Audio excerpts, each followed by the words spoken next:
जो क्षण भगवान देवाधिदेव महादेव की कथा का श्रेष्ठता प्रदान किया हो,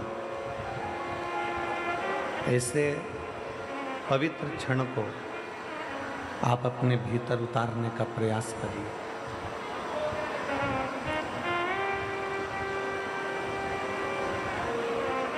मानव की देह में, मनुष्य के शरीर में बहुत सारे खोट होते हैं। ऐसा नहीं है कि मानव के शरीर में खोट नहीं हो। जो पृथ्वी पर जन्म लिया है, जो मृत्यु लोक में जन्म ले लिया है, उसके शरीर में बहुत खोट है। चाहे वो इंद्रियों से जुड़े हुए हों, चाहे वो लौकिक चीज़ों से जुड़े हुए हों। झूठ भी मनुष्य बोलता है, बेकार काम भी मनुष्य करता है, पाप कर्म भी मनुष्य करता है, और कई ऐसे कर्म हैं जो मानव करता है जो उसको नहीं करना चाहिए। पर शिव महापुराण की कथा कहती है कि मृत्यु लोक में अगर जन्म लिया है तो कर्म तो आपको करना है। ऐसा संसार में कोई नहीं जन्मा जिसने पाप न किया। ऐसा संसार में कोई नहीं जन्मा जिसने गलत कृत्य नहीं किया। इंद्रियों के माध्यम से, शरीर के माध्यम से, या अपनी वाणी के माध्यम से, श्रवण शक्ति के माध्यम से, नेत्र दृष्टि के माध्यम से, या अन्य किसी न किसी कारणवश मनुष्य से पाप कर्म हो ही जाता होता है। पर शिव महापुराण की कथा कहती है, भगवान शंकर का चरित्र कहता है, शिव तत्व कहता है, शिव महापुराण की कथा कहती है कि शरीर से, इंद्रियों से अगर मान लो कोई पाप कर्म हो भी गया है, शरीर से, इंद्रियों से अगर कोई पाप हो भी गया, तो शिव महापुराण की कथा कहती है कि हमारे द्वारा एक लोटा जल जो देवाधिदेव महादेव को समर्पित करा जाता है, हमारे किए गए पाप को भी वो समाप्त कर देता है। हमारे किए गए पाप कर्म को भी वो समाप्त कर देता है। किसी भी रूप में, कैसे भी अहंकार का त्याग कर कर शिव भक्ति को प्राप्त करने का प्रयास करें। किसी के दरवाजे पर जाओ ना जाओ, किसी की चौखट पर जाओ ना जाओ, किसी से मिलने जाओ ना जाओ, पर इतना याद रखो कि देवाधिदेव महादेव के मंदिर, शिवालय और उसकी कथा में जरूर जाओ। कुछ ना कुछ आपको मिलेगा, कुछ ना कुछ आपको प्राप्त जरूर होगा। शंकर के मंदिर में जाने वाला, शिवालय में जाने वाला, शिव तत्व को जानने वाला, शंकर के मंदिर में एक लोटा जल चढ़ाने वाला, भगवान देवाधिदेव महादेव की भक्ति करने वाला, भगवान शंकर की अविरल भक्ति में डूबने वाला खाली नहीं रहता। शिव भक्ति व्यक्ति को खाली नहीं रखती।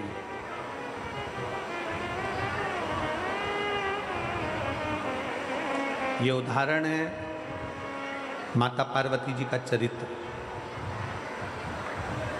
बाल्यावस्था में माता पार्वती जी ने देवऋषि नारद जी के मुख से सुन लिया था कि शंकर भगवान की भक्ति करना है, शिव जी का भजन करना है, भगवान शंकर की भक्ति को धारण करना है। पार्वती जी ने यह श्रवण कर लिया था। पार्वती जी ने यह जान लिया था कि शंकर की भक्ति को करना है, और बाल्यावस्था से, बचपन से माता पार्वती जी भगवान शंकर की भक्ति में लीन हो गए।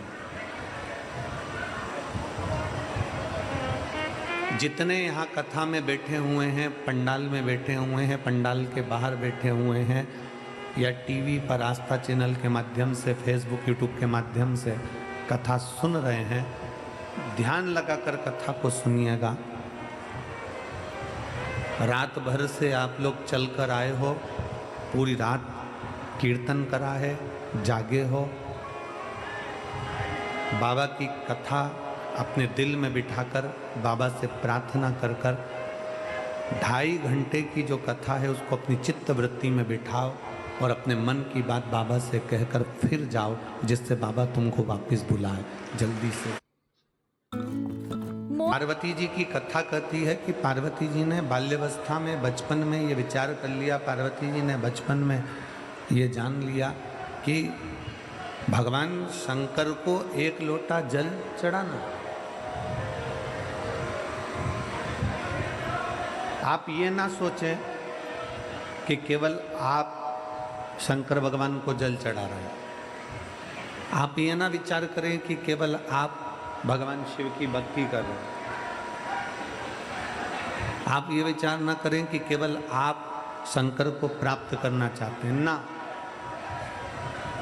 शिव महापुराण की कथा कहती है माता पार्वती जी ने भी शंकर को 1 लोटा जल चढ़ाया, माता सती ने भी भगवान शंकर को 1 लोटा जल चढ़ाया, भगवान श्री गणेश जी महाराज ने भी भगवान शंकर को जल चढ़ाया, श्री हनुमान जी महाराज ने भी भगवान शंकर को जल चढ़ाया, स्वयं भगवान नारायण ने भी राम अवतार रखकर शिव को जल चढ़ाया, भगवान कृष्ण अवतार लेकर भी शंकर को जल चढ़ाते हैं। शिव महापुराण की कथा कहती है जब नारायण ने भगवान शंकर को जल चढ़ाया, ब्रह्मा जी ने भगवान शंकर को जल चढ़ाया, इंद्र ने भगवान शंकर को जल चढ़ाया, 33 कोटि देवताओं ने भगवान शंकर को जल चढ़ाया, जब सबने जल चढ़ाकर अपनी मन की कामना पूरी कर ली, अपनी मनवांछित फल प्राप्त कर लिया, तो फिर मनुष्य क्यों भटके? वो भी शंकर को जल चढ़ाए और अपनी मनोकामना पूर्ण कर ले। क्यों भटके? किस लिए भटके?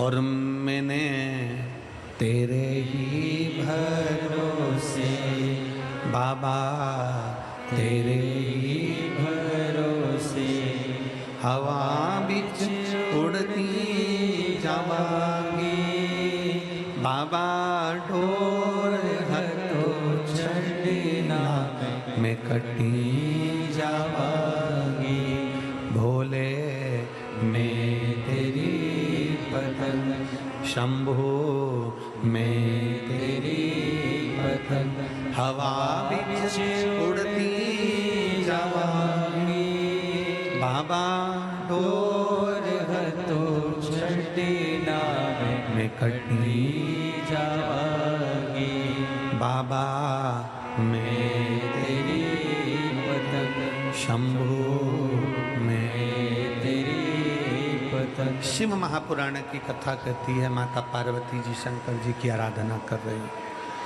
माता सती शिव की आराधना कर रही है, भगवान श्री गणेश जी शिव की आराधना कर रहे हैं, श्री हनुमान जी शिव की आराधना कर रहे हैं। फिर हम क्यों भटके? हमारा भटकना किस लिए? हम किस लिए भटक रहे हैं? हम क्यों इधर उधर जाएं? हम क्यों इधर उधर भटकते फिरें? हम किस लिए यहाँ वहाँ चारों तरफ भटकते रहे? शिव महापुराण की कथा में अगर आप लोग बैठे हैं तो एक संकल्प अपने भीतर उतार कर जाइए। शिव महापुराण की कथा में अगर आप लोग बैठे हैं तो एक संकल्प अपने अंदर उतार कर जाओ कि मैं कहीं प्रपंच में, ढोंग में, दिखावे में, भ्रम में नहीं पड़ूंगा। अगर मेरी जिंदगी में दुख आया, तकलीफ आई, कष्ट आया, तो मैं शंकर के चरणों में जाकर पड़ूंगी, पर ढोंग प्रपंच में नहीं पड़ूंगी।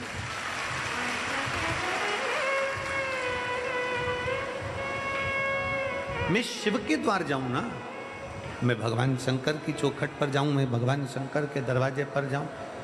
अगर मुझे जाना ही है तो मैं शंकर के पास जाऊं।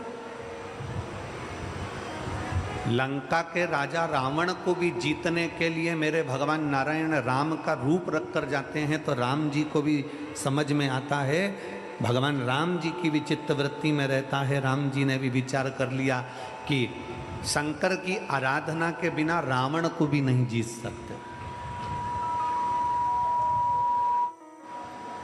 शिव की आराधना के बिना रावण को जीतना भी बड़ा कठिन है।